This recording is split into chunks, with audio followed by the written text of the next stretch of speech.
Here are 5 early season mistakes that deer hunters often make. Now, the early season can be a very productive time to be in the woods, and in fact, if you can get a pattern on a mature deer, there's no better time to be in the woods. This is especially important over food sources, whether it's a food plot, if you're in a state that allows you to bait. A predictable pattern on a deer with good conditions is dynamite for filling tags, regardless of whether it's opening day. Unfortunately, a lot of hunters struggle during this time of year to fill a tag. Sometimes it's because the higher temperatures keep us at bay, or we trudge through into our best spots, we get all stinky, and we end up getting busted. Now, another side of that is the fact that hunters are faced with a lot of challenges during the early season. Extra foliage on the trees, changing conditions, such as food sources during this time of year, and those bachelor groups are starting to split up. So with all of these changes in the woods, we're still trying to fill those tags, and here's 5 things you should try to avoid this season. Number 1, hunting just because it's hunting season. I see it time and time again. The conditions are crappy, opening day rolls around, you've spent all this time in the world in the woods running cameras, running corn, and doing your scouting. Unfortunately, the conditions aren't great on opening day, and you've waited all year long, and you go into that tree stand anyways. A bad wind, bad conditions, maybe you're a day before the front comes through, and you knew that you should be there tomorrow, but opening day was just too enticing. Unfortunately, a lot of people burn out their best stands by hunting them too early in the wrong conditions. So, if the conditions aren't right, stay home. Or scout somewhere else. Spend time in an area where there's glassing, or just go hunt some public if you can have some nearby. Number 2, wait until the wind is right.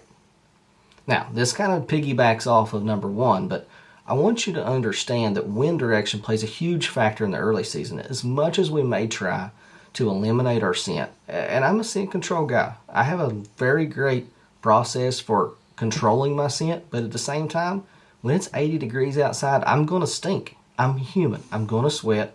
I'm going to overexert myself walking to and from the stand, climbing up and down the mountain, and in and out of the stand. So I have to make sure the wind is perfect for the hunt. And in order to do that, I visualize that with the help of onX Hunt or Hunt Stand, and it shows me the downwind direction of where I'm hunting, and to ensure that I'm in the right place to ensure that no deer gets behind me and can catch my wind. Keep in mind, thermals. In the morning, thermals tend to rise, and in the evening, just at the best shooting light, thermals fall. And a lot of people get busted during this time because the wind seems to die down and the thermals completely change the wind direction. So that's something that comes by experience. You're not going to figure those thermals out sitting at home. So get out in the woods, get some milkweed, and give yourself a shot at mastering thermals.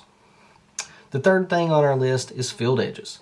Now, as enticing as that may be, whether it's corn, soybeans, clover, or alfalfa, these field edges produce a lot of great intel for us, whether it be trail camera or from glassing information.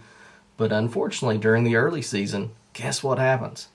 The food sources begin to change, the hunting pressure in the area changes as well, and deer realize that we are coming after them. So they're less likely to show up during the daylight. So do yourselves a favor. If you start to see a pattern in deer shifting, pay attention to what it may be. Is it too much pressure? Are you sharing a property? Is this public? Or are the acorns starting to fall and these deer are finding the best resource for them to eat inside cover until it gets dark? And guess what? They're probably out in those fields still feeding at some point in time because they know what's right around the corner, and that's the rut. Another mistake that hunters often make during the early season, and then any season for that matter, is trimming too many shooting lanes. So you jump in a stand, you're starting to cut tree limbs out, and before you know it, you've got this highway of open timber in front of you because you're scared to death to miss an opportunity at a deer. I will tell you, I'm one of the world's worst for failing to cut tree limbs, and it's cost me a deer or two. But the less I disturb my area, the better off I am. So this season, if you know going into it you've got a permanent stand location, or You plan to do a hanging hunt? Go ahead and practice. Cut those tree limbs where legal and make sure that it's going to be ready for you come opening day. Don't wait 2 weeks before the season. Don't wait 2 weeks before the hunting season begins to start trimming shooting lanes and hanging stands. This should be done prior to. Now, if it's a hanging hunt, well, you're on your own. Lastly, we're limited by time. And what I mean by that is the fact that we're losing daylight hours each and every day. So that deer that came out 30 minutes before daylight, so a buck that you had on camera a few weeks ago that was coming out right at last shooting light is now coming out after dark. And it's not because he knows what time it is.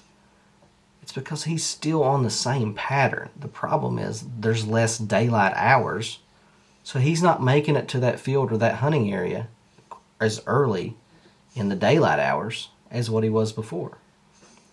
Now, our days get shorter and shorter and shorter as we get in closer to the rut, and unfortunately, daylight savings time messes up everything for hunters' sleep, and that's a story for another day.